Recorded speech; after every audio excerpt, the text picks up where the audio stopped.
Hi guys, welcome back to my channel tarot with Tara Hindi. तो क्या आपके साथ भी ऐसा हुआ है? आई डोंट नो, मेरे साथ तो होता है कि व्हाट हैपन कि भैया लाइफ तो लाइफ है एंड ह्यूमन एक्सपीरियंस, हम लोग सब ह्यूमंस हैं। बट स्पिरिचुअलिटी के रास्ते पर हूँ मैं, और मेरे जैसे बहुत लोग, करोड़ों लोग स्पिरिचुअलिटी के रास्ते पर हैं पूरे वर्ल्ड वाइड में, इस अर्थ पर, और मे बी पैरेलल यूनिवर्स में, पैरेलल अर्थ्स में। तो बट द थिंग इज़ कि मैं ऐसी बातें करती हूँ कि पॉजिटिव सोचना चाहिए, ये करना चाहिए, वो करना चाहिए, ऐसे करो वैसे करो। तो सम टाइम मुझे क्या लगता है, मुझे जो जैसे जिनसे मैं डे टू डे मेरा इंटरेक्शन रहता है, फैमिली के लोग हो गए, फ्रेंड्स लोग हो गए, या कलीग लोग हो गए, जिस तरीके से मतलब जो लोग मुझे देखते हैं फिजिकली, मैं मिलती हूँ जिनसे, तो कई बार ना मुझे ये बहुत सुनने मिलता है कि यार तुम इतनी मेडिटेशन करती हो, क्या फ़ायदा तुम्हारी मेडिटेशन का जब तुम इतना गुस्सा करके दिखा रही हो? कोई फ़ायदा नहीं। देखो क्या है, जब ये वाली स्टेटमेंट लोग यूज़ करते हैं ना, चांसेस आर 99% चांसेस आर कि they are trying to manipulate you into a behaviour जो उनके अकॉर्डिंग हो जाए। पहली बात तो ये चीज़ ना, हाँ, जो जैसे मेरे जैसे लोग हैं, जो थोड़ा अवेयरनेस है उनको स्पिरिचुअल पाथ का, तो उन लोग को ये बात समझ आने लग जाती है कि कब आपको सामने वाले ट्राई कर रहे हैं मैनिपुलेट करने के, और ऐसे लोगों को मैनिपुलेट करना थोड़ा डिफिकल्ट हो जाता है। तो पीपल ना ट्राई इवन मतलब अनकन्वेंशनल वेज, मतलब हद तक भी चले जाते हैं कुछ लोग तो, कि कैसे करके इनको, इनके एक्शंस को कंट्रोल किया जाए, ये तो हमारी मुट्ठी से बाहर निकल रहे हैं। And time and again, as a women I know when women try to put their foot down.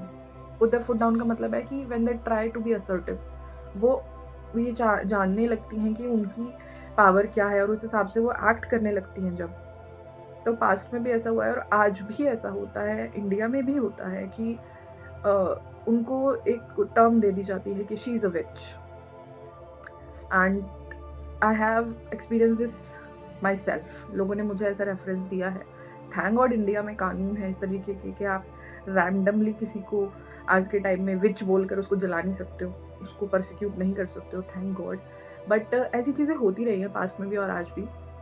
तो पहली बात, जो लोग स्पिरिचुअल रास्ते पर हैं, एनर्जी अपनी हाई रखना एक अलग बात है, वो फिर भी ईजी काम है। बट हाई एनर्जी को मेंटेन करना और नेगेटिविटी से बचा के रखना एक बहुत बड़ा पार्ट है इस स्पिरिचुअल जर्नी का। क्योंकि जब लोगों को लगता है ना कि आप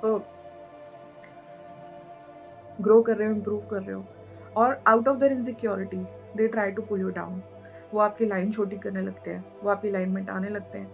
एंड मतलब बहुत सारे रेफरेंसेस हैं इन चीज़ों के कि लोग ना आपके साथ बुरा बिहेवियर करते हैं, और जब आप रिटेलिएट करते हो उस बात के लिए, या फिर आप एक बाउंड्री क्रिएट करने लग जाते हो, रिटेलिएट नहीं भी कर रहे, लेट्स से आप रिएक्ट नहीं कर रहे, but you are putting a boundary, कि उसमें भी कई बार हमें ना थोड़ा हार्श स्टैंड लेने पड़ते हैं जब हम बाउंड्री अपने लिए क्रिएट करते हैं। तो उसमें भी फिर लोगों को बहुत परेशानी होती है, और फिर इस तरीके के कमेंट आते हैं कि नहीं, स्पिरिचुअल लोग तो ऐसे नहीं होते, स्पिरिचुअल लोग तो सबकी बात मानते हैं, स्पिरिचुअल लोग तो अपनी प्रैक्टिसेस के लिए पैसा नहीं लेते हैं, तुम क्यों पैसा लेती हो टैरो रीडिंग करने के, तुम क्यों इस चीज़ का ऐसे करती हो, ये तो गिफ्ट है तुम्हें ऊपर वाले ने दिया है, तो तुम्हें तो मुफ्त में करना चाहिए। ये ना मैनिपुलेशन की टेक्निक्स हैं। तो हमें समझना चाहिए पहली बात कि जो इस रास्ते पर लोग हैं वो भी ह्यूमन हैं, ह्यूमन एक्सपीरियंसेस, ह्यूमन इमोशंस हम फील करते हैं। रीज़न बीइंग, एक फ़ायदे पे हम एक फ़ायदे में हमारे हमारे पास फ़ायदा ये है कि हमें समझ में आ जाता है कि अब ये इस इमोशन को डील कैसे करना है। बाकी लोगों को जो इस बात पे नहीं है उनको नहीं समझ आता, ठीक है? तो ये कहना कि स्पिरिचुअल लोगों को गुस्सा नहीं आना चाहिए, मेडिटेशन का आपका कोई फ़ायदा नहीं है अगर आप हमारे अकॉर्डिंग नहीं चल रहे, तो अगर आप ये अपनी प्रैक्टिसेस फ्री में नहीं कर रहे, तो आपका स्पिरिचुअल होने का कोई फ़ायदा नहीं। तो भैया देखो, 444 ऑन द टाइम है, ये चीज़ें ना आप समझो, जो लोग स्पिरिचुअलिटी के रास्ते पर हैं।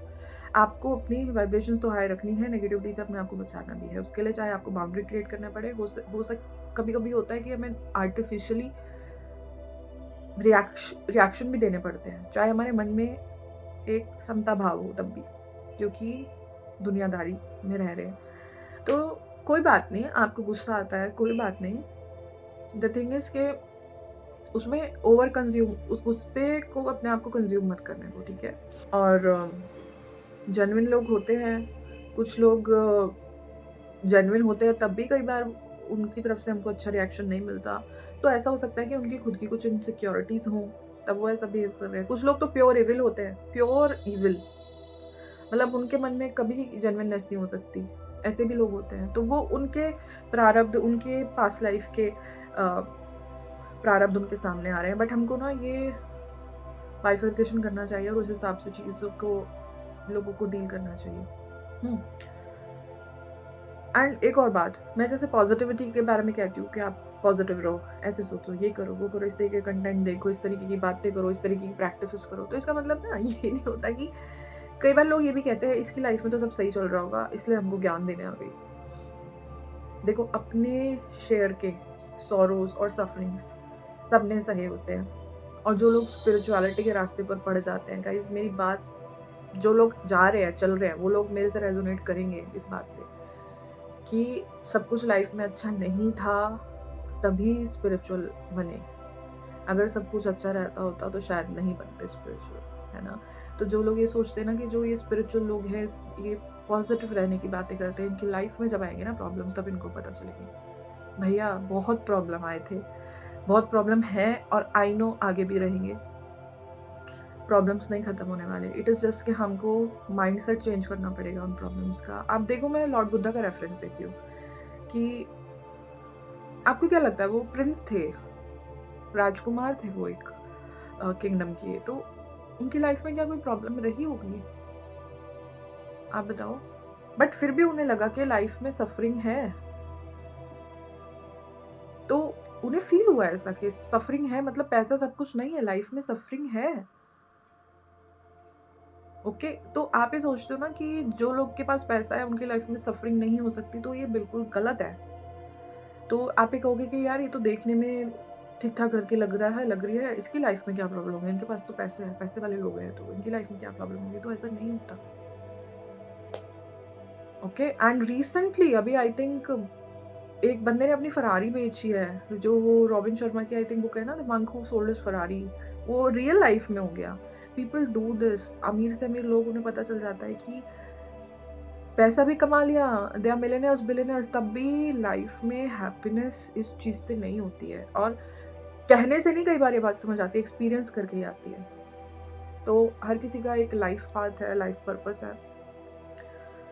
But light worker, as a light worker, अगर आपको कोई कहता है कि भैया पॉजिटिव सोचो, पॉजिटिव करो, पॉजिटिव ये पॉजिटिव वो, माइंडसेट चेंज करो, सबकॉन्शियस को प्रोग्राम करो, ये समझो, मैट्रिक्स समझो, लाइफ समझो, ये करो वो करो, तो इसका मतलब ये नहीं कि उनकी लाइफ में सब अच्छा था तब वो आपको ज्ञान देने आ गए। नहीं, लाइफ में बहुत चैलेंजेस रहते हैं अपने। अब देखो, कंपैरिजन तो किसी से किसी का नहीं, लेकिन अपने शेयर ऑफ चैलेंजेस मेरे जैसे लोगों ने, आप जैसे लोगों ने फेस करे हैं, तभी इस रास्ते पर आए हैं, ठीक है। And also I will say astrology has an important role to play in this, an important role. Reason being, मैंने बीटेक किया, I was very good at studies शुरू से ही, एंड मैंने यूपीएससी की प्रिपरेशन की, I even reach to interview stage as well, but then also मुझे मेरा फाइनल सिलेक्शन नहीं हुआ यूपीएससी में। बट आज जब मैं यहाँ पर स्पिरिचुअल चीज़ें समझ रही हूँ, astrology, numerology, this in that, tarot, healing work, energy work, this in that, तो मुझे आज ये पता चला था कि मेरे जो 8th हाउस है उसमें केतु है, and people who have Ketu in 8th house, उनका इंक्लिनेशन ऑकल्ट की तरफ ही रहता है। तो मतलब this was my calling according to my past life, प्रारब्ध, जो पुराने जीवन के प्रारब्ध थे, उसकी वजह से मेरा एक पर्टिकुलर सेट ऑफ टाइम पे बर्थ हुआ, और जिनका इस सेट ऑफ टाइम पे बर्थ होता है यूजुअली उनका इंक्लिनेशन ऑकल्ट की तरफ होता है। तो ये चीज़ें मुझे बाद में पता चला है, मुझे नहीं पता था पहले, अभी कुछ 1-1.5 साल पहले ही मुझे पता चला है कि मेरा 8th हाउस में है केतु, तो I am suppose to be interested in these things. And actual में मैं बहुत, मतलब मैंने कहा ना कि I use to be an atheist at one point of time. तो अपने लाइफ के एक्सपीरियंसेस सबको देखने होते हैं, क्योंकि हम सभी के संस्कार पुराने अलग होते हैं। संस्कार होते हैं पिछले कर्मों के इम्प्रिंट्स। संस्कार वो नहीं जिससे हम कहते हैं कि नमस्ते करो, अच्छे संस्कार दे दिए, पैर छू, अच्छे संस्कार दे दिए, वो नहीं। संस्कार मैं जिस रेफरेंस में मैं यूज़ कर रही हूँ, संस्कार वो है कि पास्ट लाइफ के कर्मों के इम्प्रिंट्स, संस्कार। तो that being said, first of all be kind to everyone, ठीक है? सब लोग कुछ ना कुछ स्ट्रगल से गुजर ही रहे होते हैं। सबकी लाइफ में सब कुछ अच्छा नहीं होता, और अच्छा होते हुए भी कई बार प्रारब्ध ऐसे होते हैं कि फिर भी स्पिरिचुअलिटी में पड़ जाते हैं लोग, ठीक है? For example Lord Buddha. तो दैट वाज ऑल। मैं इस बारे में बात करना चाहती थी कि क्यों स्पिरिचुअल लोगों के लिए भी इमोशंस फील करना इट्स ओके, कभी कभी रिएक्ट करना भी इट्स ओके। तो that being said, thank you so much for tuning in today. और अगर आप अब तक वीडियो में बने रहे हैं तो प्लीज़ इस वीडियो को लाइक कीजिएगा, क्योंकि मुझे ऐसा लगता है आप मेरी बातों से रेजोनेट कर रहे होंगे ज़रूर। और अपना फीडबैक भी दीजिएगा कमेंट में। और अगर इस तरीके का कंटेंट में इंटरेस्टेड है तो मेरे चैनल को भी सब्सक्राइब कीजिएगा। ओके, मिलूंगी नेक्स्ट वीडियो में, तब तक के लिए टेक केयर एंड बाय।